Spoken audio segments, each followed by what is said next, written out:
Politics has got dramatic again. We have negotiations going down to the wire, Boris Johnson grandstanding on TV, and all of us once again wondering whether Britain is about to walk over the Brexit cliff edge. I'm joined by Dalia, Gebrial this evening to discuss, I suppose, the latest in the Brexit negotiations and whether this is for real or if this is just a Christmas pantomime. Dalia, Gebrial, how are you doing? I'm doing good, thanks, Michael. How are you doing? I'm feeling much better than I was last week. Oh shit! Yeah, how you're better now?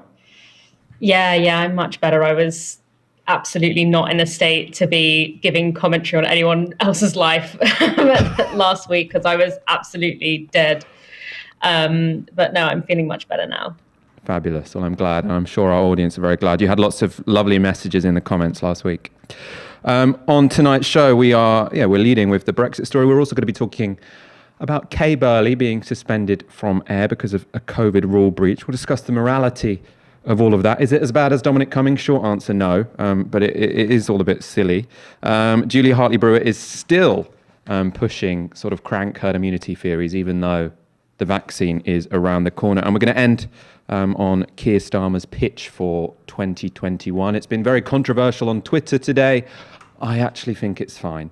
Regular viewers will know we lay into Keir Starmer a lot on this show for being authoritarian, for, at the start of the pandemic, not attacking the Conservatives. But on this one, I feel like we should maybe all relax.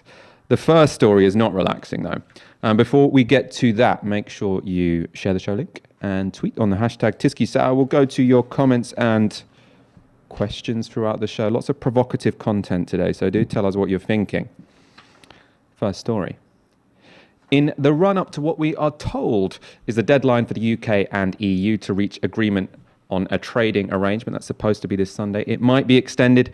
Boris Johnson has been talking up the possibility of a no deal. Here he is this morning. Well, we're always hopeful, and as you know, the negotiations are continuing.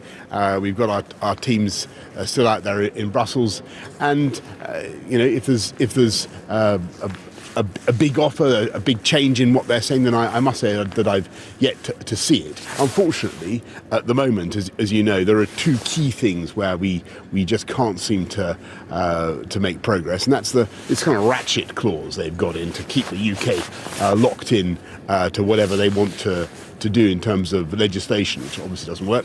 And then there's the whole issue of fish, where we've got to be able to take back control of our waters. So there's a way to go. We're hopeful that progress can be made, but I've got to tell you that from where I stand now, here in Blythe, it's looking very, very likely that we'll have to go for a solution that I think would be wonderful for the UK. We'd be able to do exactly what we want from January the 1st. Obviously, it would be different from what we'd set out to achieve, but I've no doubt that this country can get ready and, as I say, come out on World Trade. So the headlines Boris Johnson was looking for in that clip, and which he got, was him saying that a no-deal Brexit is now very, very likely, and that it would be wonderful if it were to happen. We'll talk in a moment about how much he really believes those statements, or whether this is all bluffing. What I want to focus on first, though, is the more concrete claim he made there. So he said the EU, and I quote here, want to keep the UK locked into whatever they want to do in terms of legislation. Now, the legislation he's referring to here is obviously in terms of environment and labour standards, a little bit of state aid, and whatever the EU says they think is going to affect competitiveness. And the impression he is giving is that if he signs up to this deal, we will be forced to introduce any relevant law that the EU introduce. Obviously, that would be a bit of a threat to our sovereignty. So is he for real here, or is this a little bit misleading? Ursula von der Leyen thinks it's the latter. She's the president of the European Commission, and here she is again speaking today. On the level playing field, we have repeatedly made clear to our UK partners that the principle of fair competition is a precondition to privileged access to the EU market. It is the largest single market in the world, and it is only fair that competitors to our own enterprises face the same conditions on our own market. But this is not to say that we would require the UK to follow us every time we decide to raise our level of ambition, for example, in the environmental field. They would remain free, sovereign, if you wish, to decide what they want to do. We would simply adapt the conditions for access to our market accordingly, the decision of the United Kingdom, and this would apply vice versa. So what von der Leyen there is saying is correct. If Britain signs on to the deal, we haven't seen the deal, it's important to say that, but as we understand what it currently looks like, what the EU are demanding, we wouldn't be forced to adopt any legislation that was introduced in the European Union. But if they introduced legislation, environmental standards, labour standards, which rose them on the continent, then we would have to decide either we raise them to equivalent levels or we face some tariffs. So it's very much the same decision we're facing now. Do we let our policy be constrained, or do we face tariffs? It's the same decision that we make now and the same decision we make later. If we sign on to this deal, that hasn't changed. We have the same amount of sovereignty. So what is going on here? Is this, it doesn't force Britain to adopt any law that the EU does, but it's saying that if you adopt or if you don't follow us in certain laws, you'll get tariffs. Is this going to be the sticking point that means Britain hurtles towards a no deal? Now, there are three possibilities here. Sorry, I'm going to lay them out. What might be going on here? Not the substance of what's in the deal, but what's the motivations and what is this performance or this grandstanding from both sides all about? And the three possibilities are: one, he's committed, so this is Boris Johnson, is committed to unrestrained sovereignty, and he is so committed that he's willing to go for a no deal. So that's the first option. That's really what Boris Johnson is presenting publicly. That's the official line. Number two, Boris Johnson is bluffing to try and get a better deal from Brussels. So what he's putting all of his effort into is to say, look, I am ready to walk away. And the reason he's saying that is because he thinks that increases his bargaining power in Brussels. And they might say, okay, look, we'll get rid of this ratchet clause. We can sign a trade deal and you don't really have to worry about your environment and your labour regulations following ours. We didn't demand that from Canada, so we won't demand that from you. Is he grandstanding to try and get that out of them? Or number three, is Boris Johnson just ramping up the drama here for the domestic audience? He's kind of already got an idea of what deal he's going to agree to, which he knows that the EU will be satisfied with. But he needs to make it look like this battle is going to the wire. He needs to make it look like he has achieved some sort of concession from the European Union so he can sell himself as a winner. He likes a dramatic moment. I think it's the latter.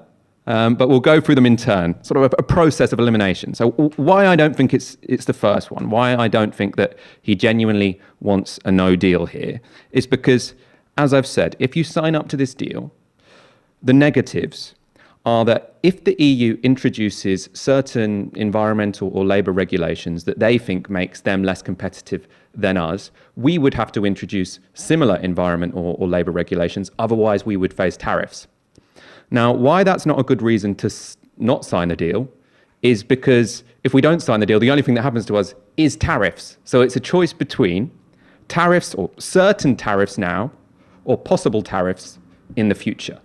So if Boris Johnson is being rational here, I don't know why you would pick certain tariffs now instead of possible tariffs in the future. Remember, he hasn't even specified why he would want to not follow the labour and environmental regulations of the European Union. That's left unspecified. So I'd have thought he might as well put off that problem until he actually knows what divergence he wants. The second possibility, why I don't think it's likely that what he is doing is bluffing to try and get concessions from Europe, is because I don't think that's going to happen. Britain has fewer bargaining chips than the European Union at this point in time. It would be damaging for certain industries on the continent if Britain were to leave with no deal, and there wouldn't be tariff-free access to our markets, especially for things like the car industry. But it's very clear that the EU's priority is to defend the long-term interests of the single market. They don't want a big, close economy to have proper access to the single market and be able to undercut it. They seem to be quite consistent on that point, which leaves the third option, that this is just a show.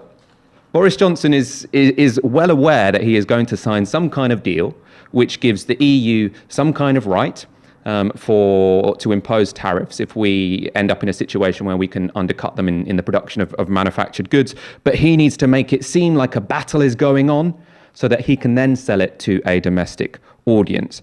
And one of the reasons I'm so convinced it's this, which is not just because I think it's in the rational self-interest of Boris Johnson for it to be this, is that if this were what Boris Johnson were to be desiring, to say, the EU are being so unreasonable, I'm going to get a concession out of them, but it will be basically a bit of a farce, it'll be a bit of a pantomime, then he would be feeding Britain's political editors a claim, that what the EU are demanding is so unreasonable, I can't possibly sign it. He needs them to tweet that out, to say that on television for the next week or so, and then afterwards he gets to walk back and say, I agreed to something that wasn't quite as unreasonable as what I initially made out that it was, is the important detail there. So let's go through what these political editors are saying, their role in the pantomime. This is Robert Peston this week. So he says, as I said on #Peston, so he's hashtagging his own name there, and ITV News at 10 last night, I can't see the landing zone that delivers a free trade deal between the UK and EU. Talking to both sides, it is clear that the gap on the level playing field is ideological, not pragmatic. No deal is overwhelmingly likely. So he's very much repeating Boris Johnson's official line. This is ideological, this is about sovereignty. It's not just about sort of technocratic detail. This is a political issue of principle, and a no deal is very, very likely. It sounds almost, indistinguishable from Boris Johnson. Laura Kuenssberg, political editor at the BBC, is, unsurprisingly, playing along. Here she is on the newscast, that's what they call it. This was last night. And I suppose the question is he just trying to show the EU that he's really serious and he's not bluffing? They're worried in Downing Street that the EU thinks they haven't been serious about the prospect of walking away. Or is he really saying to the country, the public, businesses, all of us, everybody watching and listening tonight, this is really serious. In a couple of days, I might pull the plug.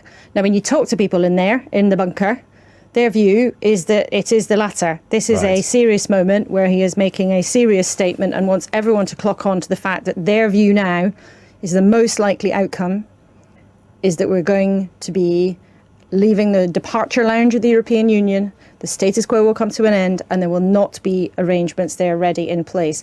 Unless something really quite dramatic happens in the next, what's 4 days? It's more than 72, isn't it? No, 96 hours. 96 hours.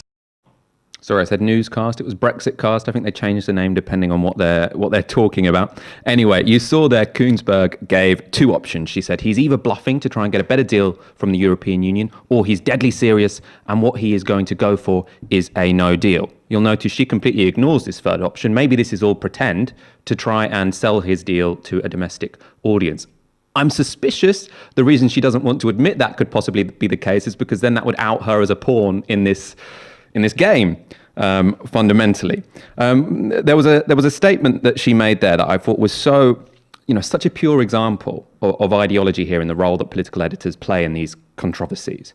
Their view is that this is a serious moment where he is making a serious statement and wants everyone to clock on to the fact that their view now is the most likely outcome is that we're going to be leaving the departure lounge of the European Union. The status quo will come to an end and there will not be arrangements there ready in place unless something really quite dramatic happens in the next 4 days. Now, again, you can see she's absolutely repeating that line that Robert Peston gave. She's repeating the line that Boris Johnson said on the BBC earlier, or he said it on all of the media outlets. She's saying, look, a no deal is very, very likely, and unless the EU significantly change their offer, there's not going to be a deal. Now, what I want to focus on there is the way she says their view is that. So what she's commenting on is the view of people in number 10. And she says their view is that this is a serious statement and that if the EU don't properly change their position, then it's going to be no deal. Now, that could be their view, or it could be that that's what they want the public to think is their view, which is why they told Laura Kuenssberg that that's what their view is, right? Has she never heard of a spin doctor? So what is quite possible here, if I'm right, and it is that option 3 that I've talked about, that this is all a bit of a charade to try and sell a deal to the British public, then what you would want to do as a number 10 advisor is you would want Britain's journalists to be talking about how serious the government is about getting real concessions from the EU. Now, Laura Kuenssberg hasn't mentioned that there is a possible third option. And again, I could be wrong. It could be option 1 or 2. It could be that he's bluffing to try and get the EU to cave, or it could be that he seriously wants a no deal. But she doesn't seem to have even considered that maybe she's being used here, that there is a third option, that actually the reason they're telling me their view is that a no deal is very likely is because that's what they want the British public to think is their view. And I just think the lack of self-reflection there is concerning. I want to go to one final example of why I think Britain's political editors are basically spinning the government line and are basically all part of their pantomime, knowingly or unknowingly. Now, this is a comment piece in the Times today, which is Britain's paper of record, very significant. And it's by James Forsyth, and it says, "The EU has dangerously misread Britain. Too many in Brussels wrongly believe Johnson will cave at the last and fail to realise how sovereignty underpins Brexit." Sorry, not breakfast. Now, this particular person, James Forsyth, is, again, a political editor. He's political editor of The Spectator, the magazine that Boris Johnson used to edit. And what the Times don't mention anywhere near that article, which I think is quite significant, is he happens to be married to Boris Johnson's spokesperson. So you've got a comment editor who is basically writing exactly the article that Boris Johnson wants to be written. Boris Johnson wants the British public to think that if we get a deal, it's because Boris Johnson threatened no deal and got a significant concession from the EU. That's what this, to my mind, is all about. He needs journalists to be writing exactly this guff, and the ITV political editor, the BBC political editor, and, well, his spokesperson's husband are now all writing that and not even considering that this could all be a facade to try and get the British public on side. I'm going to go to Dalia in one moment. First of all, I've got just two more pieces of evidence for you as to why I don't think Boris Johnson is really planning a no deal. I could end up looking really stupid in 2 weeks' time. If I do, I'll put my hands up, but I'm pretty sure there is going to be a deal and that this is a bit of a pantomime. Now, my first reason is that whilst Johnson says that a no deal would be wonderful, of course, he calls it an Australian-style arrangement. An Australian-style arrangement would be wonderful. Not many people believe this, and fairly embarrassingly for the government, one person who doesn't believe this is a former Australian Prime Minister. This is Malcolm Turnbull, who was on BBC Question Time last night. Well, it'll be pretty disappointing, I think you'll find out, where we have obviously a deal with the EU on WTO terms, and there are really some very large barriers to Australian trade with Europe, which we're seeking to address as we negotiate a free trade agreement with Europe. But Australians would not regard our trade relationship with Europe as being a satisfactory one. I mean, we do have it's our third biggest trading partner, I guess, collectively, because it's such a big economy. But there are very big barriers to Australian exports of agricultural products in particular.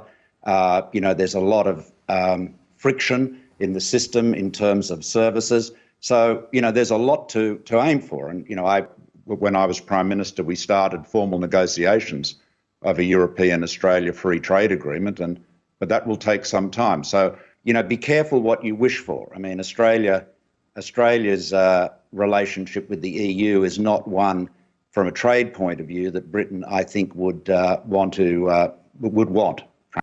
So again, making the point very clearly. The reason Australia have an Australia-style relationship is because they've been unable to sign a trade deal. They want to sign a trade deal. Even Australia doesn't want an Australian-style arrangement. So I can't really imagine why our government would want one.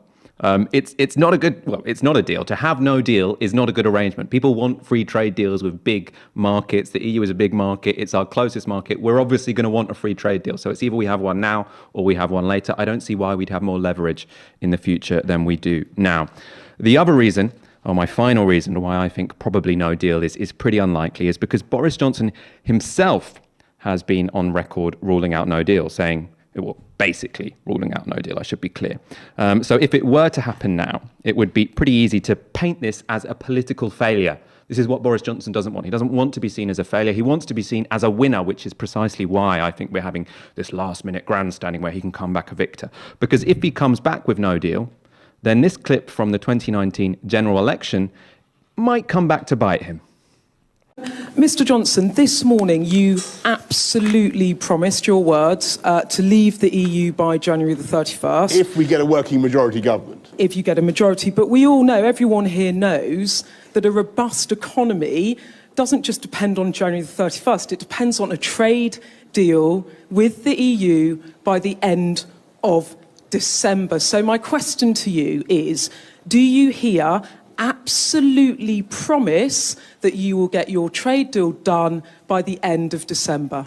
Well, Beth, we already have a deal, and we can come out on January the 31st in a state of perfect equilibrium and grace with the rest of the EU, because we have a zero tariff, zero quota position now, and I've absolutely no doubt at all that we'll be able to make sure that the EU protects its own interests and has a deal with us that ensures that that continues for the future. Because after all, in spite of the heroic exports of John Smedley and other companies, the EU has a £65 billion trade surplus with us in goods alone. It's very much in their interests to do a deal with us, and I've no doubt that they will. And if you say, can I absolutely guarantee that we'll get a deal? I think I can, and I'll tell you why. Look at what we achieved in, which is I think your question. Look at what we achieved in 3 months with the New Deal that I did.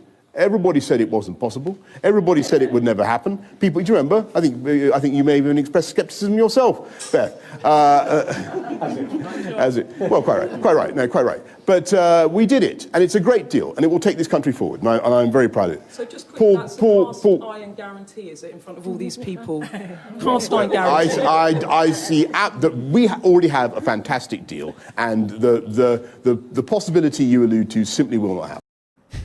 So you see, Boris Johnson and his, all of his entourage have been pushing back very strongly and actually quite reasonably against the idea that they promised an oven-ready deal and that they haven't got an oven-ready deal. And how they've pushed back is to say, no, the oven-ready deal was the withdrawal agreement. And they're quite right. The oven-ready deal was the withdrawal agreement. That did pass Parliament. But you can see there in that clip, he's not just saying the withdrawal agreement is done and dusted. He's saying the trade deal is going to be really easy. Right, and you have seen sort of some of the government ministers sort of saying, it could have been easy if the EU played ball. But then the question is, why didn't you see that the EU weren't going to play ball? Either their economic analysis is wrong or their political analysis is wrong. Either way, they promised the public something which they now can't deliver. Well, I think they will deliver it, but if they were to get a no deal, they wouldn't have delivered it. Dalia, I want to get you in now. Do you think I'm being... Well, I suppose, is naive the right word? Because I do think they're being quite duplicitous here. But do you think I'm underplaying the possibility of presumably a very economically damaging no deal? Or do you kind of agree that this is probably a bluff? I mean, it's very hard to say because Boris Johnson is not the only character in this kind of pantomime. The EU is as well, and it depends on sort of how they go, how they respond, and how they continue moving forward. And with regard to Laura Kuenssberg, that whole saga just made me think about that brilliant interview that Andrew Marr did with Noam Chomsky, where, yes, number 10 is not necessarily directly telling her exactly what to say, but if she wasn't inclined to think and say in the same way as they are, then she wouldn't have her job. So I think that is all sort of quite patently obvious. And, I probably would agree with you to an extent in that I do think that, a no deal would be so politically catastrophic that I'd like to think that Boris Johnson would not put Britain in that position. But Boris Johnson has also put Britain in a position where we have the highest number of coronavirus deaths and the worst economic impact other than the US in the entire world. So I'm not so ready to kind of write that off. But what is very clear is that, back when the Vote Leave campaign was running, we have to think about just like how unimaginable a no deal was, and that the fact that we are this close to leaving is not the result. I don't think it's the result of this long-term strategic plan to, put Britain, especially like small businesses that don't have like massive departments to deal with and create mitigation strategies, to leave them in the dark. And at this point is an utter failure, whatever happens. And no matter, and however that story ends, it is a monumental cock-up. And I think it's also especially, the fact that Trump is out of the White House is kind of a spanner in that works. And, who knows what Biden, with his ancestral dislike for Britain as an Irish person, although funny, Boris Johnson hasn't pulled that line out with Biden. I wonder why. But what I would say, actually, and I think what I find sort of the most interesting about how this has played out is because, really not much has changed. This was kind of very similar to what we had under Theresa May, this constant playing with the idea of a no deal. And I would say, and, whatever deal Boris does come back with, I'm sure that there will be a massive revolt against her. I'm sure that the backbenchers in the Conservative Party will be unhappy with it. And that's because, the reason that we're in this situation is because it shows many of the underlying contradictions in the terms on which Brexit was fought. The idea of this return to this sovereign, independent, self-contained Britain, the implication that before we joined the EU, Britain was, once stood on her own 2 feet, and she didn't need anyone else, and she did whatever she wanted. And okay, maybe that last bit was true, but the concept of a self-sustained Britain was always a myth. But it was a myth that Brexit very much relied on.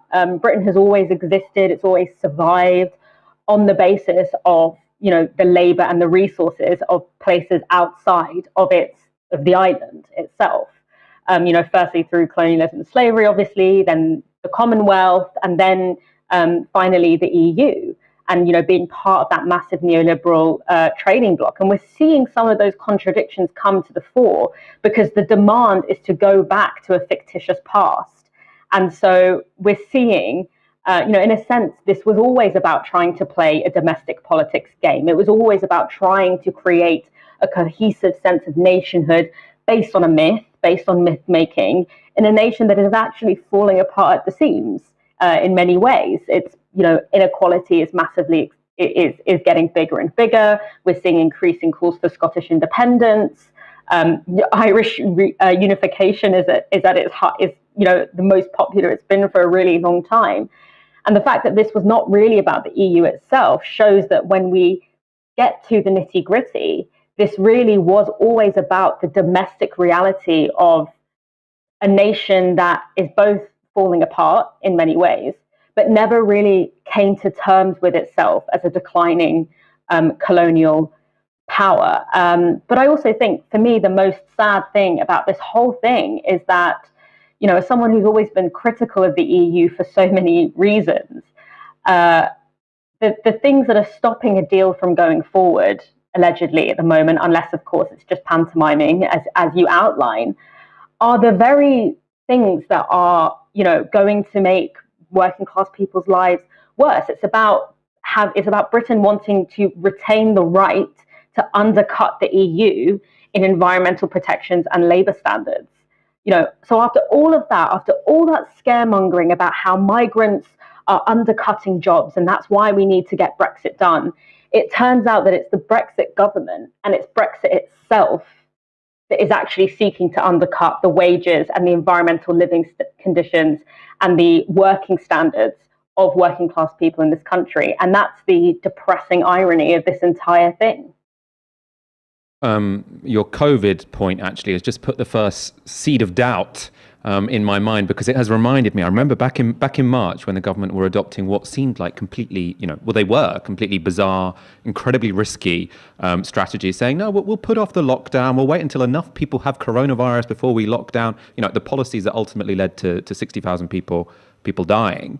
I was thinking, on the face of it, this looks really stupid, looks really risky. The upside of this is that we have slightly less economic disruption. The downside is that we have tens of thousands of people dying. So there must be something that's going on that I don't understand, because it's going to be really clear at the end of this which government has dealt with COVID better, because we can count how many people have died, right?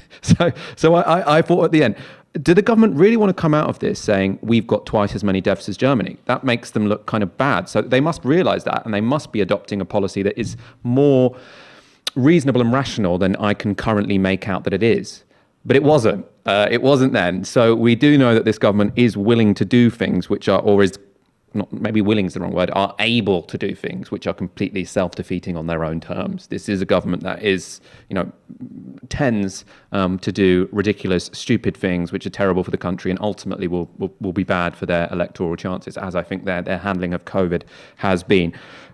I still probably think on balance that that's not what's going on here. This is a little bit more predictable than coronavirus because, we basically know what's on the table. I'm going to go to your comments in one moment. First of all, I just want to bring up a tweet which George Eaton from the New Statesman tweeted today, which I thought was very interesting. It's a poll from YouGov from about a month ago.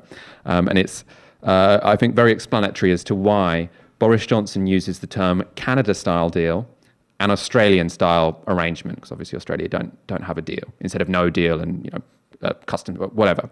And it's because he's giving people the option of the deal that their second favourite country has or the deal that their third favourite country has.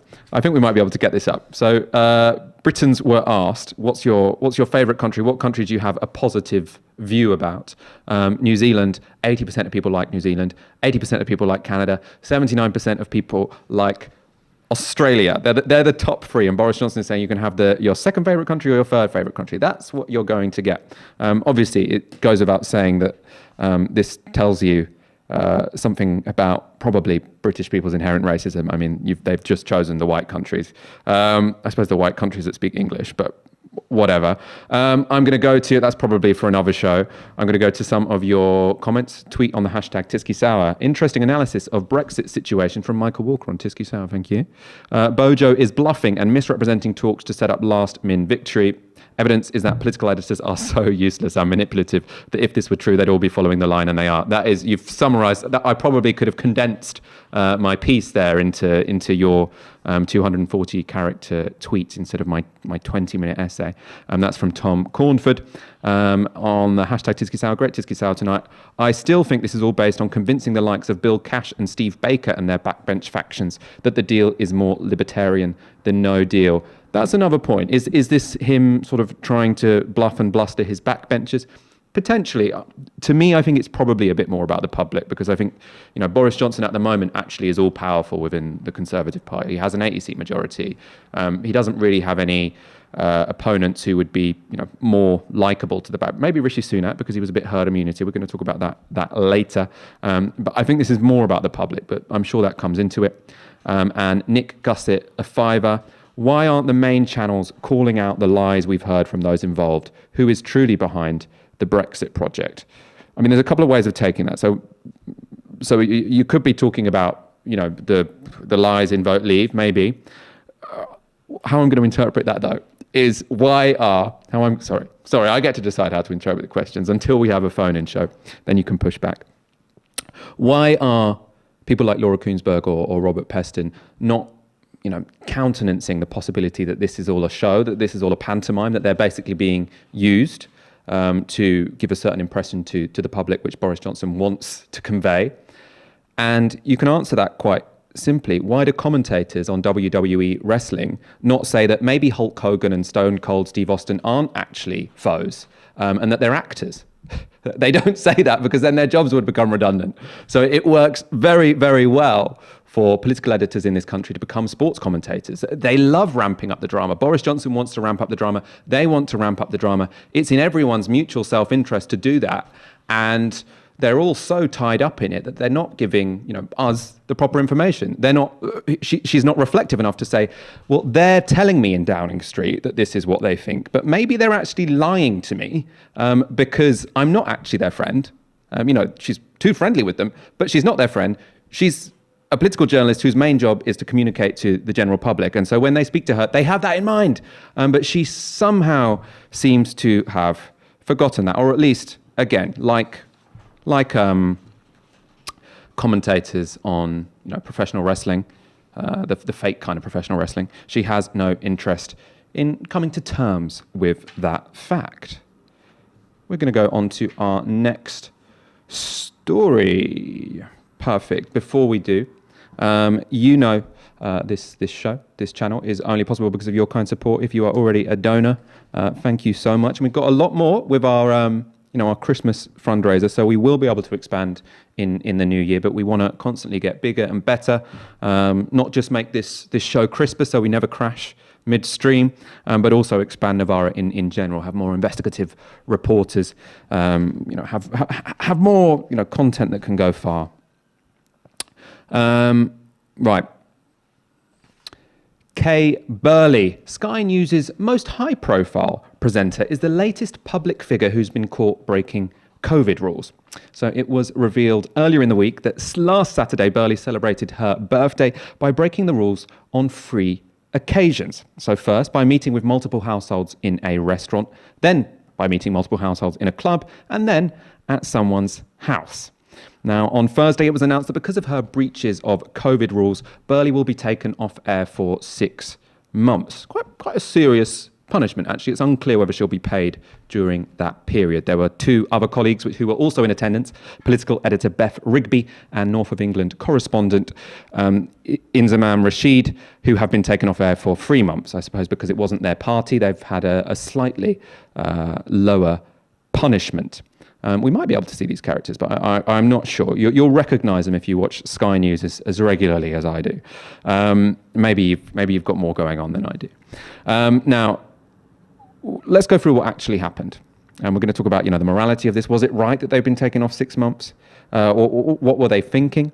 The best way to go into this story is, I'm afraid, via Guido Fawkes. They broke the story. They're right-wing gossip columnists. But that does mean, not coincidentally, I think that they're very well connected in Westminster. How do you get very well connected in Westminster? You become right-wing gossip columnists. So unfortunately, we're going to have to go to their splash. So this is what they wrote about the event. This was earlier in the week. They were the ones who outed Burley. So they write, lots of fun was had in Soho's swanky Century Club on Saturday night, where a star-studded group of 10 gathered to celebrate glamorous Kay Burley's upcoming 60th birthday. Guido refuses to believe she is a day over 49. The glitzy group, including on-screen talent Beth Rigby and Inzamam Rashid and Sam Washington, spanned across 2 tables in the discreet club, 1 table of 6 and 1 of 4. When the curfew curtain fell on frivolities at the Century Club, a smaller group went on to the in-demand Soho restaurant Foley, whose fashionable and handsome owner, Guillaume Depois, had appeared on Kay's Sky show earlier in the week. Finally, 4 of the original party wound up at Kay's West London home, including as Guido understands, Sky reporter Inzamam Rashid and former Sky News employee Paul Harrison, now working for Huawei. Now, you can see here there are 3 clear breaches of the rules. We can go through them one by one. Now, this all matters. These are breaches of the rules because London is subject to Tier 2 COVID restrictions. It was subject to Tier 2 COVID restrictions at the time of this event. Now, in Tier 2 COVID restrictions, you can eat inside a restaurant, but not with people outside of your own household. So in Tier 2, the rules are that you can only meet people outside your household socially. Work is different socially if you're outside. If you're inside, you're breaking the rule, unless they're in your support bubble, and that can only be one person who lives in a single household. So that clearly wasn't the case here. Now, on this night out, that rule was broken first in the restaurant because there was more than one household, then in the club because there was more than one household, and then in the West London home because there was more than one household. Now, you can decide for yourself if you think this is outrageous or if you think, everyone's breaking the rules these days. Kay Burley's just doing what everyone else is doing. But what I think is slightly odd about this, and again, I'm not really here to moralize about this. What I think is surprising about this is what they were, how did they think they were going to get away with this? These people are quite famous. So Kay Burley, very famous, and Beth Rigby, very famous, and people know they don't live together, right? So they went for a meal out in central London, and they didn't think they'd get called out on it. Very bizarre. Now, potentially, the reason is because these top news hosts, these top political reporters, didn't know the rules. So Kay Burley tweeted in response to this story breaking on Monday. She tweeted this. Evening, everyone. I want to apologise to you all for an error of judgment. On Saturday night, I was enjoying my 60th birthday at a COVID-compliant restaurant. I'm embarrassed to say that later in the evening, I inadvertently broke the rules. I had been waiting for a taxi at 11 p.m. to get home. Desperate for the loo, I briefly popped into another restaurant to spend a penny. I can only apologise. Now, this is really weird, right? It's really weird because she doesn't seem to understand remotely what the Tier 2 COVID rules are. So for one, a COVID secure restaurant, yes. For one, I don't think any restaurants are really COVID secure, but that's another issue. But if you're in a COVID secure restaurant, you have to be eating with people in your own household. And you would have thought she probably should have known that as soon as she's grilling government politicians every morning, right? You'd also have thought, given she was out with Beth Rigby, whose job it literally is to question the politicians at those Downing Street press conference, would have known that. The second one, what I think is weirder though, is why does she think that going into a restaurant to pee was the rule break? I mean, nowhere in the rules does it say you're allowed to go into one restaurant but not two restaurants. It says what the rules are concerned with is how many people you go into the restaurant with. So I can't possibly see how she thought that the reason she'd broken the rule was because she peed in a restaurant. It doesn't make any sense to me. Anyway, by last night, she understood the COVID restrictions. That's why she's agreed to step back for 6 months, but she's still sort of claiming ignorance as her excuse fundamentally. Let's get up her statement from yesterday, from Thursday. So she writes, I have today agreed with Sky News to step back from my broadcasting role for a period of reflection. It's clear to me that we are all in the fight against COVID-19 and that we all have a duty to stick firmly by the rules. It doesn't matter that I thought it was COVID compliant on a recent social event. The fact is, I was wrong. I made a big mistake and I am sorry. Some dear friends and colleagues, some of the most talented and committed professionals in our business have been pulled into this episode and I regret this enormously. I was one of the founding presenters on Sky News. No one is prouder of our channel's reputation and the professionals on our team and the impact that we make. And she's very looking forward to working for Sky News in the future. Well, she's still working for them. She's just not on air. And yeah, this is what I find. Again, I don't really want to be here to say, if you've eaten in a restaurant with someone not in your household when you're in tier 2, you're scum. Because especially since what Dominic Cummings did, I know that many people are, breaking those rules at the moment. I think, a birthday meal with 10 people, I don't think many people have broken the rules to that extent, but I think people eating or going to the pub with someone outside of their household, I think a lot of people are doing that right now. But what's bizarre to me is, you've got the political editor of Sky News, you've got their most high-profile presenter who's most responsible for interviewing the government ministers, that's Kay Burley, the North of England correspondent who should understand the tier system because they've had the tier system up there. It's been very controversial in the North of England. And none of them understood the rules. Very strange. Dalia, I want to get you in on this. What do you think's going on here? I mean, some people I've seen on Twitter, lots of people saying this is a moral outrage. She should have been fired because how dare she come out on television and tell us what the rules are and then break them herself. I feel like, the 6 months off air, that seems actually quite a serious consequence. Although, as I say, we don't know if she's getting paid. I presume she is. Otherwise, there'd probably be some contract breaches and some legal issues. And they're like, it's actually easier just to pay her. But do you think that because, we're out of the main period of lockdown, it's not like when Dominic Cummings broke the rules, when everyone was taking it really, really seriously. Lots of people are now, fairly flexible about the rules. Do you think that we should give Kay Burley a break, or do you think that what she's done here is pretty unacceptable? I mean, I'm not convinced by her saying that she didn't know the rules. I mean, she reports them, so I'm pretty sure she knows what the rules are. And also, maybe she has an auto cue. That's the thing. I don't have an auto cue, so I have to actually know what I'm talking about. She just glazes over. Yeah, I mean, but it's like we know that you can't mix indoors. We know that households are like petri dishes, and I know that it is getting very, and I also think it is absolutely mad that they didn't think that this would backfire. No one gives a shit about who I am and what I do, but I'm still really careful. And primarily I'm careful because I have 2 parents working in frontline healthcare who are in their mid to late 60s, and I'm scared shitless about the scale of infections. But also because I'm just I don't want anyone to see me and think that I'm careless about things like that. But I do get that it is getting tiresome. I understand that we've been doing this for a really long time, and it feels, for some reason, the rules feel a little bit more bendable now than they did to begin with.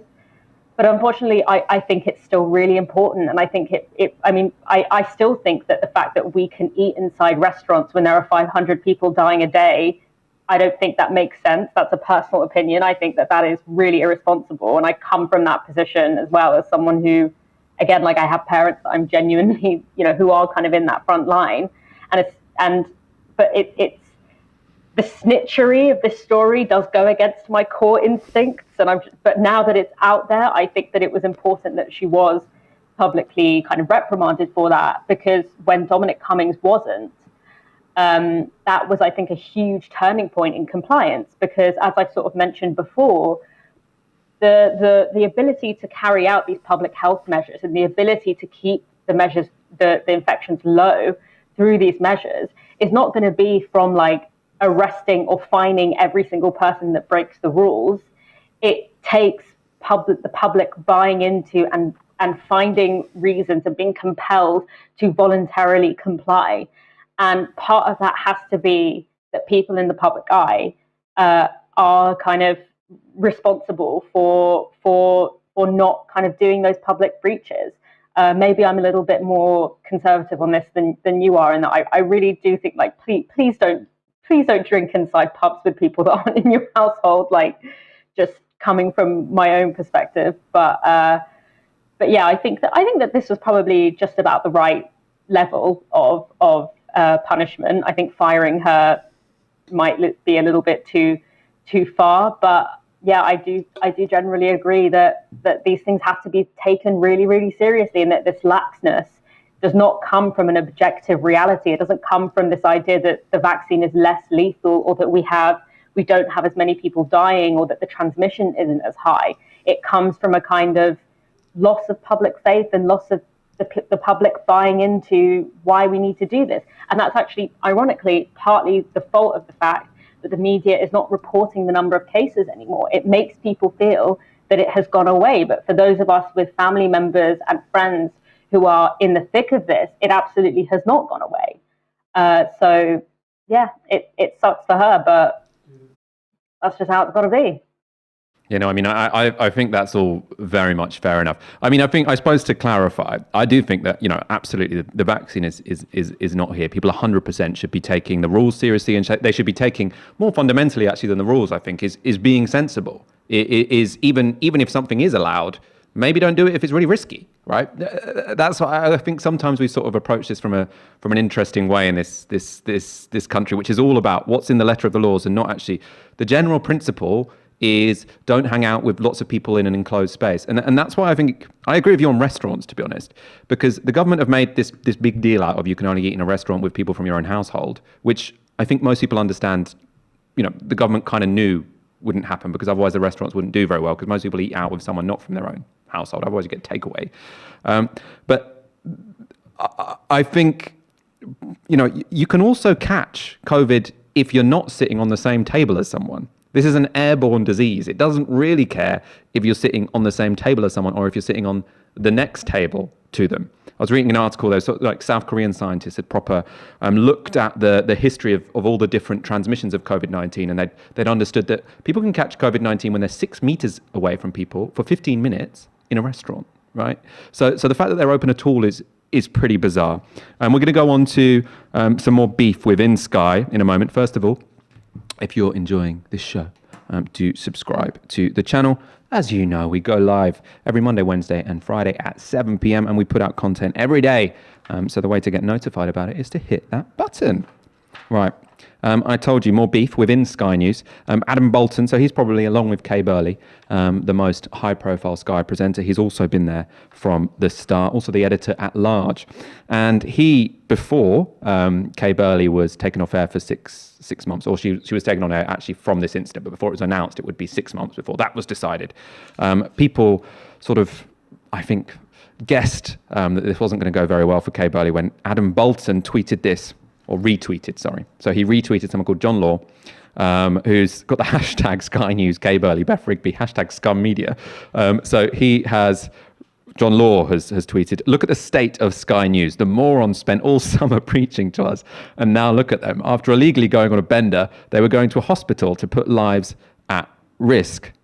Maybe one of them was going to report in the hospital afterwards. Now, it's important to say Adam Bolton said that, you know, retweets aren't endorsements, and he does do a lot of retweets every day. And we can go to his quote that he gave to the government, not the government, The Guardian. I retweet things because I think they're of public interest, and certainly my feed has reflected a lot of people who are very concerned about the credibility of Sky News, and that I think is the important issue, the credibility of our journalism. Dalia, do you think Adam Bolton's thrown them under the bus, or I presume you kind of agree with what he's retweeted there, right? I mean, Adam Bolton doesn't give a fuck. Like that's the thing. I mean, I don't know what is going on there. I think I would be sort of like, you didn't need to retweet that. Like, I get it, but you didn't need to do that if I was working with him. But I also think that like that tweet, it's just so incendiary, and I just kind of find it quite funny. I always enjoy it when people of like the political and media class sort of fight each other. It kind of takes the pressure off a little bit from me. So it's kind of delicious to watch, to be quite honest. You live for the drama, Dalia.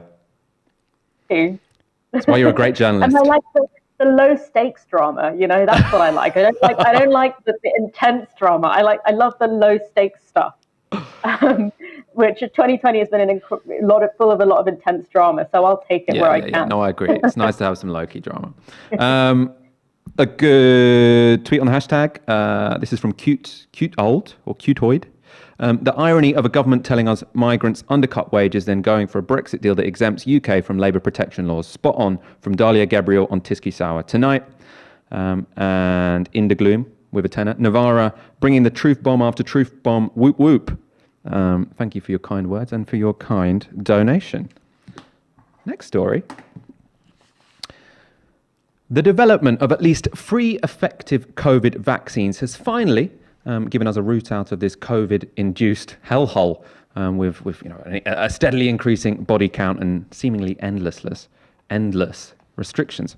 It has also proven wrong the lockdown skeptics who said there was no point in suppressing COVID-19 because we ultimately have to learn to live with it, and the only way we can get through this crisis is to let coronavirus run slowly through the population so we all get natural herd immunity.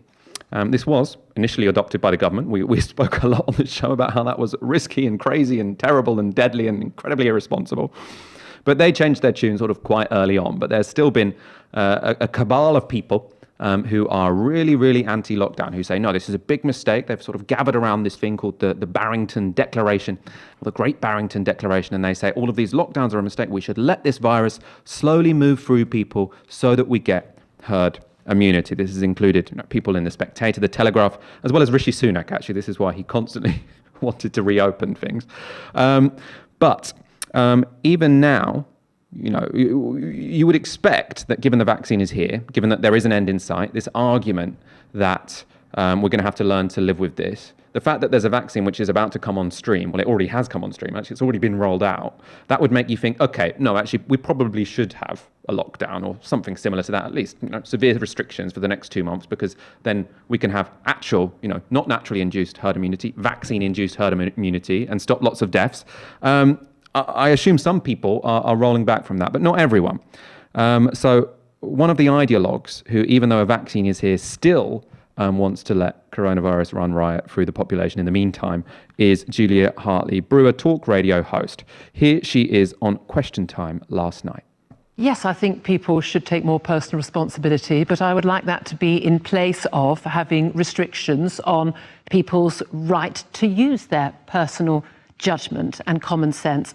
The Prime Minister's constantly talked about good old British common sense and personal responsibility. So how would that work in practice? What would that work in practice? That would work in practice in that we would actually trust that people will actually do the right thing, because most people have actually been following the rules. He mentions that a few people aren't wearing masks. We don't know the reason why those people weren't wearing masks. I see people on the London Tube every day. There are odd people not wearing masks. The vast majority are. And the vast majority of publicans, vast majority of restaurants, shops, people going into them, people going about their daily lives in their workplaces are actually doing very, very sensible things. They're doing it because they want to keep themselves, their colleagues, their family members, their friends, people who pass in the street, they want to keep them safe. So why do you think infections are rising then? Why infections are rising? Because we have a virus which is now endemic. And the virus, if you look at the patterns of this pandemic, in every single country in the world, whether you compare Sweden, which didn't have a formal lockdown at all and did rely on personal responsibility, or Peru, which locked down for months and months on end, not even allowing men and women out of their homes on the same day, we have seen exactly the same curve. The areas where we are seeing the virus rise in infection rates at the moment are the areas that weren't hit back in spring before we locked down. We're in winter months. Well, it's rising in London. London was very badly hit. It's rising in London in the boroughs that were not badly hit before the lockdown. If you look at the actual granular data, it's rising only in areas. Havering, for instance, it's not actually rising at very large levels in anywhere else that was hit much earlier in the year. The reality is that we have got a vaccine. We should be making sure we're absolutely protecting the vulnerable, those who are over 70, those who are under 70 with underlying health conditions.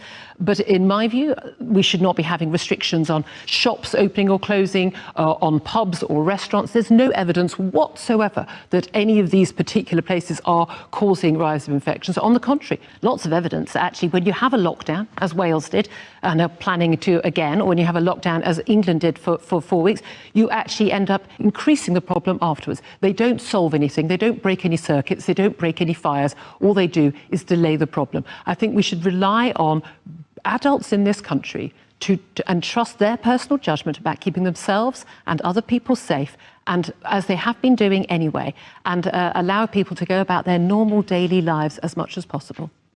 That was Julie Hartley-Brewer on Question Time. Unfortunately, there wasn't an epidemiologist to debunk her, although Anand Menon, a Brexit expert, did a decent job of it. We're going to go through that point by point because there was so much nonsense said there, so much which was just factually untrue, that we're going to debunk it point by point. Before we do that, Julie Hartley-Brewer is not the only Murdoch-employed stooge that we have to, I suppose, debunk, to prove wrong on this show. So if you want to see us do it more often, do hit that subscribe button. We're going to watch that again, going through point by point. So we're going to stop it every time she tells a porky. So let's start again. Yes, I think people should take more personal responsibility, but I would like that to be in place of having restrictions on people's right to use their personal judgment and common sense. The Prime Minister's constantly talked about good old British common sense and personal responsibility. So how would that work in practice? What would that work in practice? That would work in practice in that we would actually trust that people will actually do the right thing, because most people have actually been following the rules. He mentions that a few people aren't wearing masks. We don't know the reason why those people weren't wearing masks. I see people on the London Tube every day. There are odd people not wearing masks. The vast majority are. The vast majority of publicans, vast majority of restaurants, shops, people going into them, people going about their daily. So her argument there is we should rely on personal responsibility, and her proof of that, so personal responsibility instead of sort of government diktats. She's saying the proof of that is that most people wear masks. Now, I don't know, she might have a short memory, but I don't know if anyone else remembers the first 2 months of this pandemic where, there was a period where the government was saying actively don't wear masks, but then there was a period where they were saying we actually think it is a good idea to wear a mask. But when I walked around the part of London that I live in Hackney, people weren't wearing masks. And I don't think that was because they were selfish. I think that was because essentially there was a collective action problem. And I felt it as well. If I walked into a shop where no one was wearing a mask, I felt a bit weird if I was wearing a mask, because you almost feel like by wearing a mask, you're making a judgment about them. And you feel like you've walked into their space and you're making a judgment about them by wearing a mask. Now, and where I was before it was made mandatory, about 80% of people weren't wearing masks. It was rare. People looked at you a bit weird if you wore a mask. Then what happened is the government said, actually, this is mandatory. And suddenly everyone wore masks. It was a collective action problem. Everyone was waiting for other people to wear masks. So she is using the fact that we wear masks now as a reason why we don't need actual government regulations about this. No, the reason we wear masks is because there were government regulations. Let's continue. In their workplaces are actually doing very, very sensible things. They're doing it because they want to keep themselves, their colleagues, their family members, their friends, people who pass in the street, they want to keep them safe. So why do you think infections are rising then? Why infections are rising? Because we have a virus which is now endemic. And the virus, if you look at the patterns of this pandemic, in every single country in the world, whether you compare Sweden, which didn't have a formal lockdown at all and did rely on personal responsibility, or Peru, which locked down for months and months on end, not even allowing men and women out of their homes on the same day, we have seen exactly the same curve. The areas where we are seeing the virus rise. So she's saying, wherever you are, lockdown or no lockdown, we've seen exactly the same curve. And you'll notice that what's a bit suspicious is she chose two very specific examples. So as her example as to why we see exactly the same curve everywhere, whatever the policy, lockdown or no lockdown, she chooses Sweden and Peru. Now, Sweden is, that's the argument, that's the example she likes. So they didn't really have lockdown. They did have some restrictions. And, they gave people a hell of a lot of advice about not, gathering indoors, but they didn't have a lockdown. But I mean, Sweden, one thing they do have is very good public support. So people did get paid to stay at home. Also, lots of people live alone, but it didn't go very well there anyway. We'll get onto that in a moment. The other example she uses is Peru. Now, Peru has one of the worst death rates in the world, if not the worst. I think it might be the worst per capita. And the reason their lockdown didn't work is because the government didn't have enough resources to allow people to stay at home. Big informal economy. People didn't really have any choice but to go to work. That's why it didn't work. But more importantly than this is kind of details, because the main problem with that is she ignores most of the world. She ignores most of the world where strong public health measures stopped almost anyone dying from it. China, South Korea, Vietnam. And the most obvious example, or the most obvious thing to look at to show why that is complete nonsense, why she just plucked out of the air two actually quite unique examples, is we can compare Sweden to its neighbours. Now, we bring up this graph every now and then. We update it every time. But we brought up this graph a few times because so often people compare Sweden to countries which aren't really relevant to it. Peru, completely different socio-economic system. So it would make more sense if what we're judging is do lockdowns work, is to judge two societies which are very similar, but where one introduced a lockdown and where another didn't. And we can do that here. We can look at all the Scandinavian nations. So this is showing you the cumulative deaths from COVID-19. And you can see there Sweden, very, very high, 700 deaths per million people.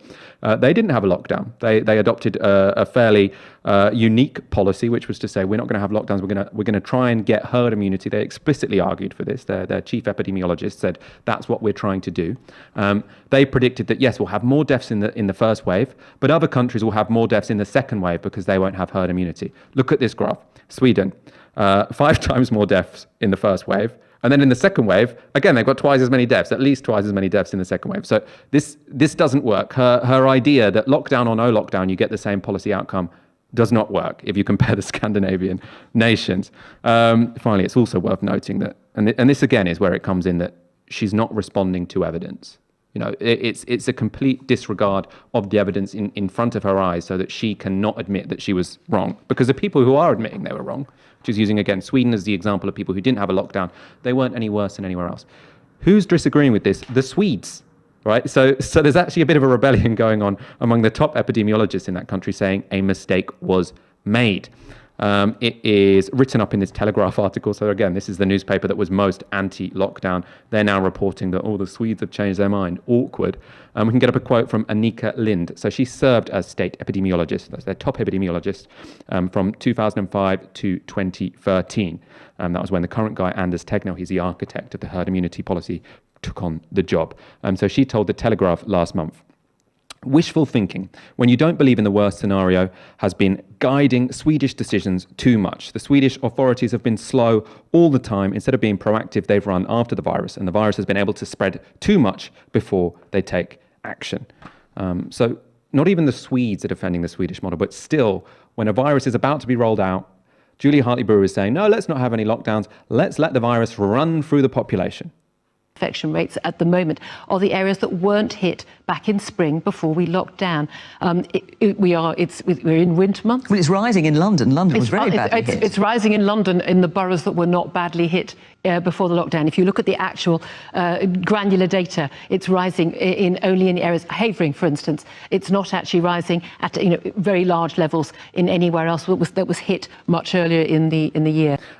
So she is actually half right there. So the boroughs which are being most hard hit now aren't necessarily the same boroughs which were being most hard hit in the first part of the pandemic. So if you look at the deaths up to the 1st of May, so that's the first wave, people who died in the first wave proper. In Newham, you had 144.3 deaths per 100,000. That was the borough with the highest death rate. In Brent, it was 141 per 100,000, and in Hackney, it was 127 per 100,000. So it was especially the poorer inner London boroughs who were hit hardest. Now, it's the poorer outer London boroughs who are being hit hardest. So the top 3 now are Havering, Barking and Dagenham, and Redbridge. Though it's worth noting, Newham is still 6th. So Newham had the highest death rate back in the first wave. Now they've got the 6th highest death rate. That's out of 32. So this idea that you don't get hit twice doesn't work that well. But even if it did, the problem with this argument is that we've got a vaccine literally being rolled out now. In 2 months' time, most of the people who are at the highest risk of dying from COVID-19 will be vaccinated. But Julia Hartley-Brewer, for some reason, wants to see the same level of deaths that we saw in the first wave in certain London boroughs now, when we could just avoid them by having restrictions until the vaccine comes into place. And the argument essentially amounts to this. 1 in 700 people died in Newham in spring. And so if you're saying, oh, don't worry, you won't get hit twice, even Newham did get hit twice, by the way, but even if you didn't get hit twice, she's saying, so that we can go into shops for 2 months, let's let 1 in 700 people die in the boroughs that weren't hard hit the first time around. This argument, again, I would disagree with this argument if there wasn't a vaccine around the corner. But with a vaccine around the corner, it's crazy. I would be embarrassed to be saying this on national television. Let's go to the next clip. Years that we have got a vaccine. We should be making sure we're absolutely protecting the vulnerable, those who are over 70, those who are under 70 with underlying health conditions. But in my view, we should not be having restrictions on shops opening or closing, on pubs or restaurants. There's no evidence whatsoever that any of these particular places are causing rise of infections. On the contrary, lots of evidence that actually when you have a lockdown, as Wales did, and are planning to again, or when you have a lockdown, as England did for 4 weeks, you actually end up increasing the problem afterwards. They don't solve anything. They don't break any circuits. They don't break any fires. All they do is delay the problem. I think we should rely on adults in this country and trust their personal judgment about keeping themselves and other people safe, and as they have been doing anyway, and allow people to go about their normal daily lives as much as possible. So again, a combination of untruths and completely faulty logic. Right. So let's start with the untruths. She's saying there's no evidence people catch COVID in restaurants and shops. Now, there's very strong evidence people catch COVID in restaurants. The CDC, so the American Disease Control Center, they've argued that that's one of the key places where people get coronavirus. I mean, epidemiologists around the world are saying that actually because you've got people in an enclosed space who can't wear masks because you're eating, they are places where people catch COVID. But there's also clearer evidence for this, right? Which is what happened when England closed its restaurants and shops. Now, let's get up graphic 20, Fox. So you've got here the number of people who are testing positive for COVID every day.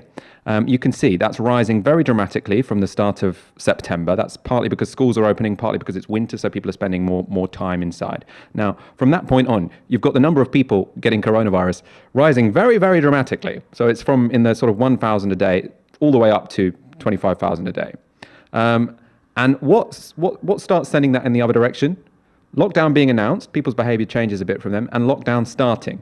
That's when the curve goes down. The curve goes down because shops and restaurants and pubs were closed. That's why it went down. So she's saying lockdowns don't work, but look at this. They obviously work. This graph does not lie. The second point, the fault of logic that she's given. So there's one sort of mistruth there, saying that people don't catch it in restaurants. There's no evidence. There is evidence. The fault of logic is she's saying we shouldn't have restrictions because it only delays the problem.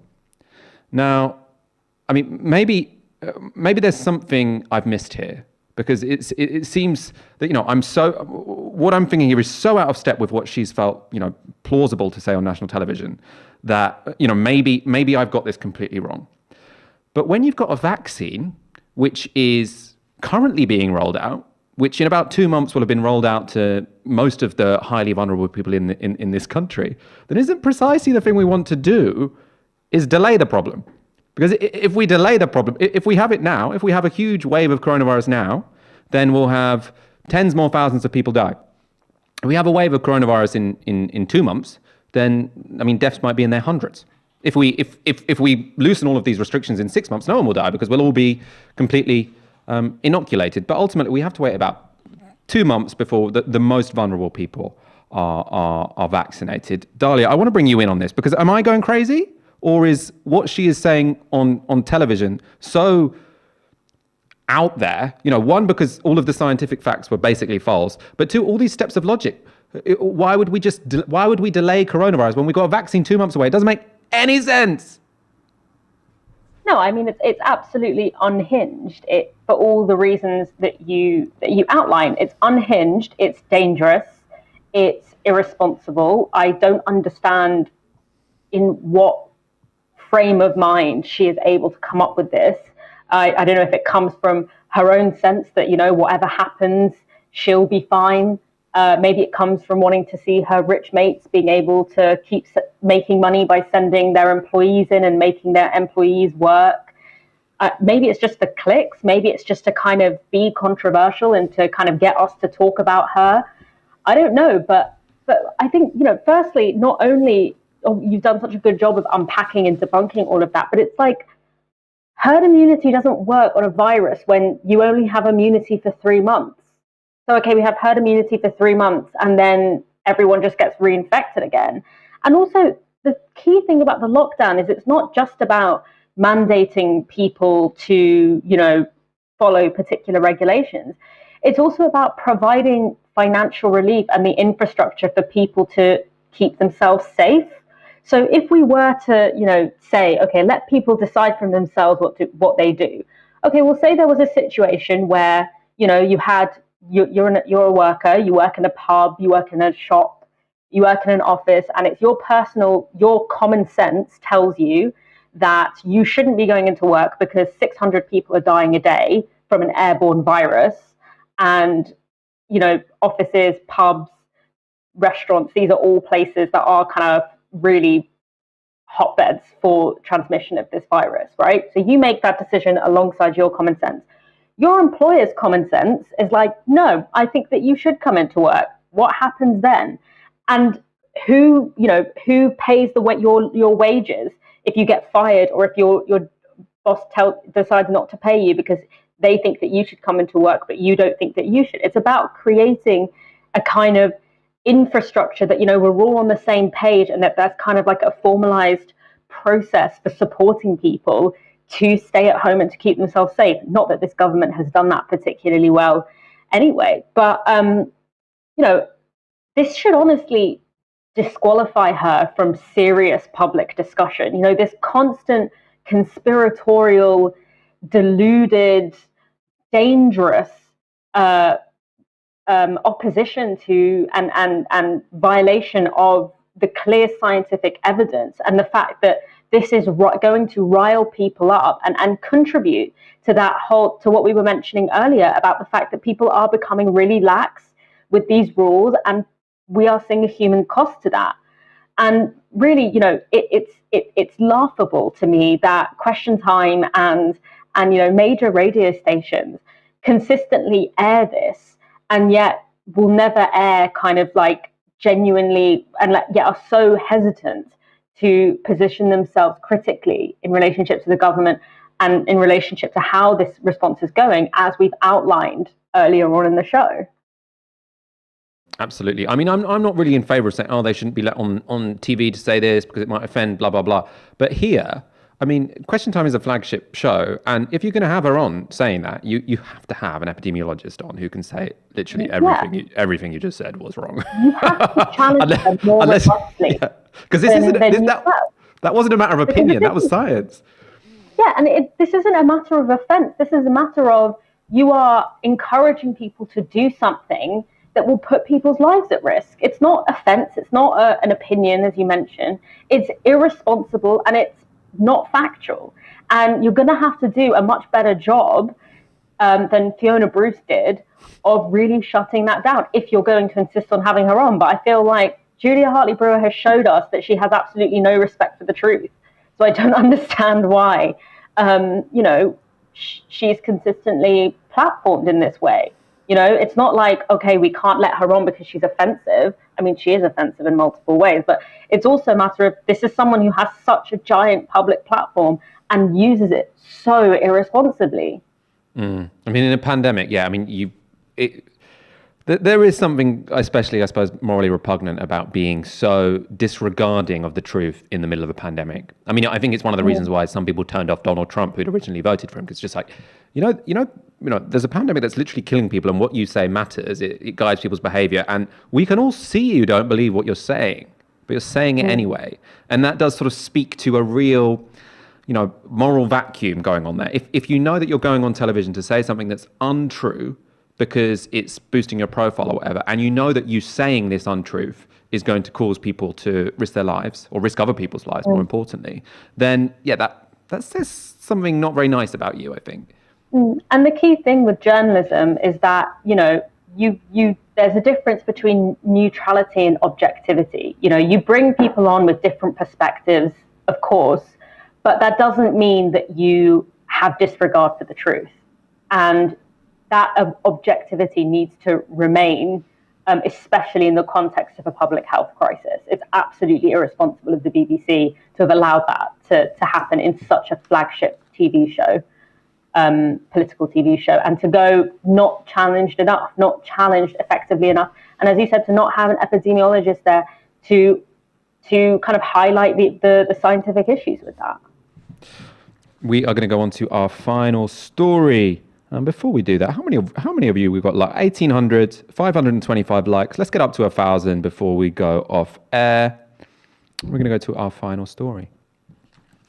We've spent a lot of time on this show getting angry at Keir Starmer. So at the beginning of the pandemic, it was because he wasn't showing really any opposition at all to the Tories when they were adopting the kind of catastrophic policies that, again, we've talked about so much on this show, the herd immunity strategy, locking down very late, not providing enough support to shielders, for example. I mean, a whole panoply of policy failures that Keir Starmer was not quick enough to call out. We've also critiqued him a lot about the unjust suspension of Jeremy Corbyn and particularly, I mean, potentially even more important, the authoritarian crackdown on member-led democracy and people having a right to oppose his politicised suspension of the whip from Jeremy Corbyn. So I don't think anyone can really say, you're just Keir Starmer fanboys on this show.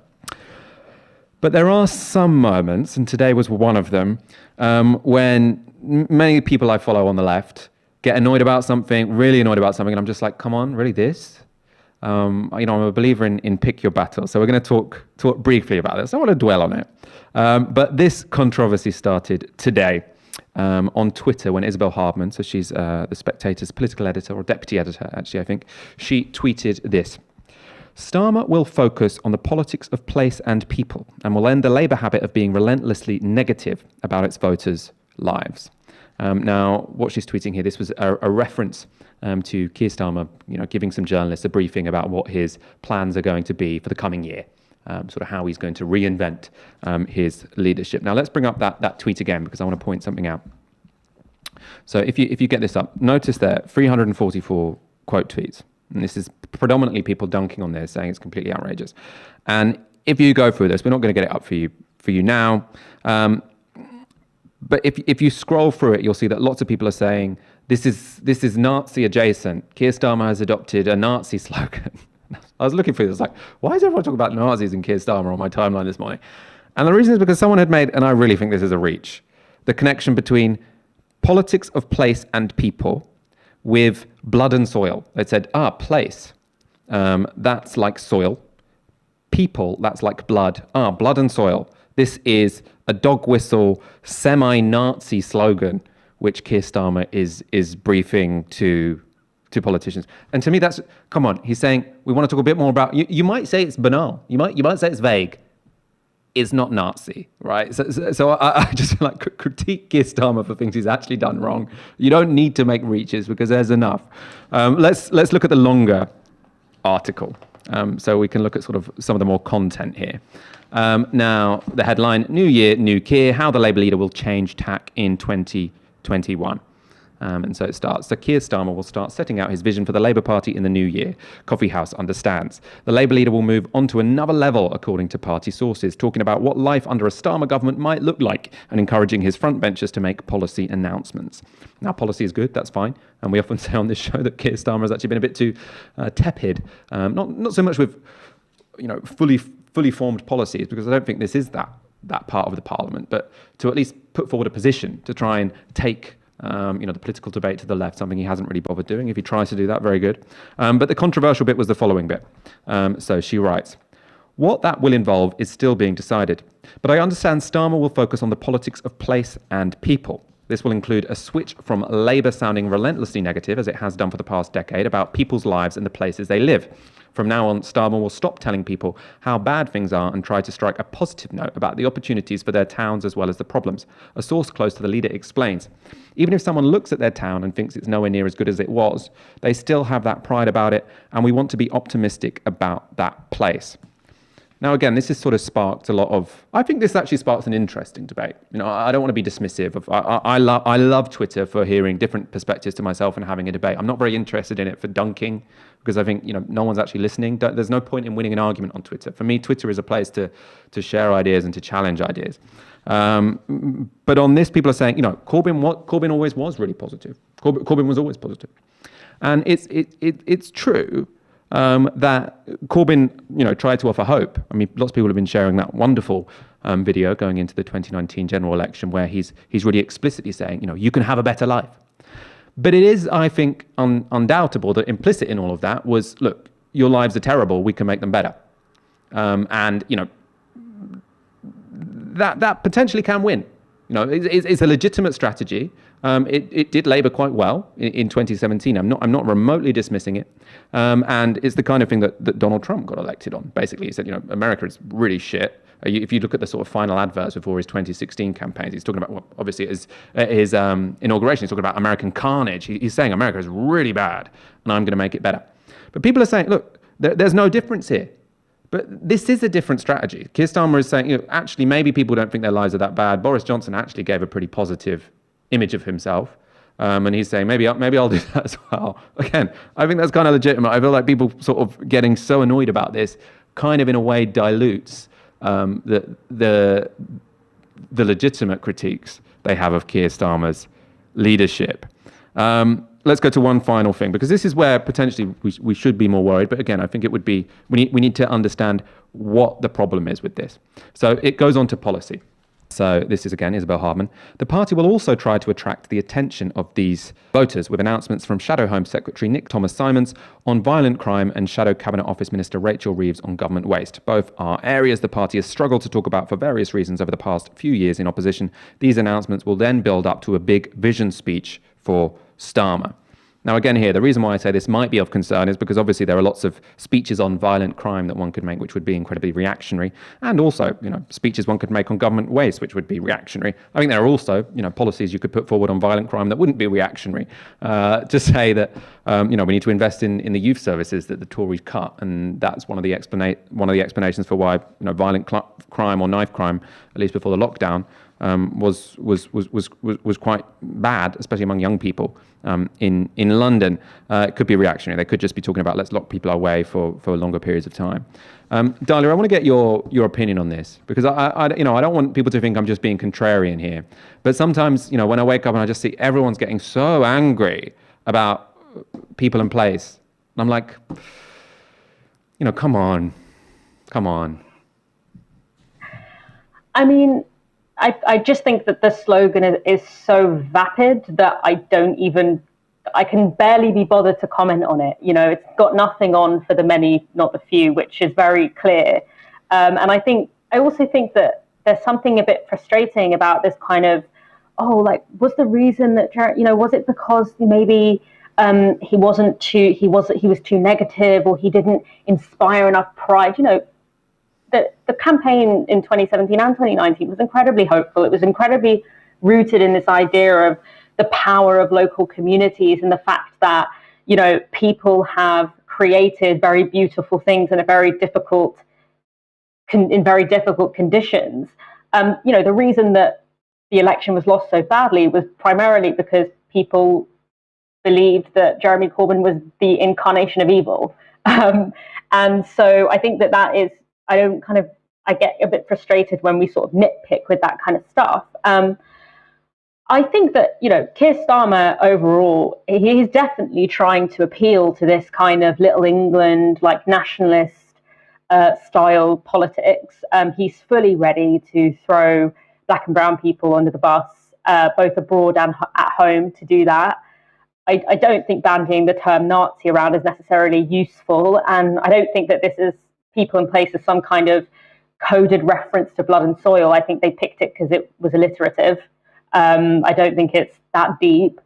And the thing is, as well, is I'm kind of we don't need to do these big comprehension skills on Keir Starmer, on his vapid slogans, on his kind of bizarre maneuvers, in order to understand what he's about. We know what he's about. He whipped to abstain on things like the spy cops bill, on the overseas operations bill, his beefing up on rhetoric of policing and militarism. We know what he's about. So I think it's time to stop trying to unpack it and trying to guess and trying to look for little nuggets that can be held onto, and start thinking about what progressive people are going to do about it. Sometimes the relationship between the left and, progressives with Keir Starmer, it kind of reminds me of like when you fancy someone and no matter how much like they ignore your texts and no matter how much they're clearly not interested in you, you're like doing these mental acrobatics to try and find reasons why, actually they do, or maybe they're like just, afraid of intimacy or they're afraid of whatever, when it's very clear that he's just not that into you. And Keir Starmer is just not that into progressive principles. And so it's time to stop trying to kind of get to the bottom of that or look for little nuggets of hope and actually think about what that means going forward for people who care about climate justice, economic justice, racial justice. So that's really my 2 cents on it. I don't know what people in place means, and I don't frankly care. I thought we were going to disagree more on this section, because I agree with everything you've said there. I think when people sort of say, oh no, Keir Starmer's secretly left-wing, he's just saying this so that he can implement progressive policies when he gets in there. I think that's for the birds. I think Keir Starmer has shown us who he is, especially with the suspension of Jeremy Corbyn. But for me, and I mean, this is a news show. It's not a show where we give you strategic advice, but this is what I was thinking about today, which is, if you're interested in electoral politics, and I'm not saying everyone should commit all of their lives to electoral politics, do social movements, work in your community, great. I don't think there's any, I don't think this needs to be a competition. But if what you're doing is getting really angry about a Keir Starmer slogan, I just feel like, if you're interested in electoral politics, what you should be trying to do is have maximum leverage over Keir Starmer's leadership. And that's not to say that you're not trying to persuade Keir Starmer to listen to you because he's not interested in you. What you're trying to do is create enough public pressure out in society at large among the Labour membership. You want to select, inspirational candidates in the Labour Party, because if there was a bigger left wing in the PLP, he'd be under pressure to introduce good things like the Green New Deal, et cetera, et cetera. You want to be building your power and your leverage inside and outside the party.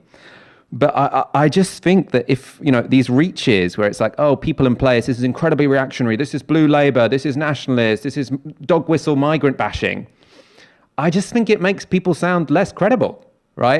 And so if what you're trying to do is build leverage within a political party, then you kind of want to sound as credible as possible. To sound as credible as possible, make strong arguments, not weak ones. I think that's all I'd say about this particular point. Again, I don't think this isn't why the left loses because they get angry on Twitter. I don't believe in that. But all I'm saying is that this is something I periodically observe on my Twitter and sort of in the left in general. I'm just like, come on, guys, sometimes just chill out a bit. I mean, Dalia, again, I'll give you the final word on this because I'm being a bit contrarian. Some of our audience might disagree with me here. So you have the final word on this issue. I mean, I think that it is always important to engage in electoral politics, like especially with the scale of climate breakdown. We need to mobilize the state in some way, shape, or form in order to meet that. We're not going to be able to retrofit everyone's homes. We're not going to be able to do that scale of change without engaging with electoral politics. And part of, I think, building that power that you mentioned inside and outside the party is based in kind of really being very frank and grappling with what Keir Starmer does. And when I say, I don't care what people in place means, it's because I don't need that to tell me that Keir Starmer is tacking to the right and that Keir Starmer is interested in a blue Labour style politics. He's done enough to show that, both in, his choices of who he's included and excluded from his shadow cabinet, from the measures that he's taken so far, the abstaining that he's done on things that any Labour Party that cares about racial justice or migrant justice would in no way abstain from. So I definitely think that it is important to engage with electoral politics because, you need to build power inside and outside of to meet the kind of scale of the problem, especially, I think any kind of, we don't engage with the state, anarchism is like goes out the window when you think about climate change. But I just guess I'm a bit tired of trying to figure out who he is, because I just feel like I know. Yeah. And I don't, and I agree with you in a sense that like getting too up on a slogan is kind of like, no, we need to be building power against the action, and seeing what that looks like, rather than kind of getting too focused on the words, because Starmer, like, words are cheap. We can fight on the action and fight on the actual individual kind of like an overall framework that he is introducing, that he's doing through his behavior and his action, not just through his words. If anything, his words have always been, before he was elected, he was singing a very different tune. So I'm not invested in particularly what he's saying, more in what he's doing, and it's very clear to me the direction that he wants to take the Labour Party in. Keir Starmer, shifty but not a Nazi. We've found some agreement. Dalia, it's been a pleasure as ever spending Friday evening with you. I'm so glad you're better again, so we can have these Friday evenings. As ever, thank you to our audience for watching, for your super chats, for your tweets. If you have enjoyed this show, do hit the subscribe button, do hit the like button. We'll be back on Monday at 7 p.m. For now, you've been watching Tysky Sour on Novara Media. Good night.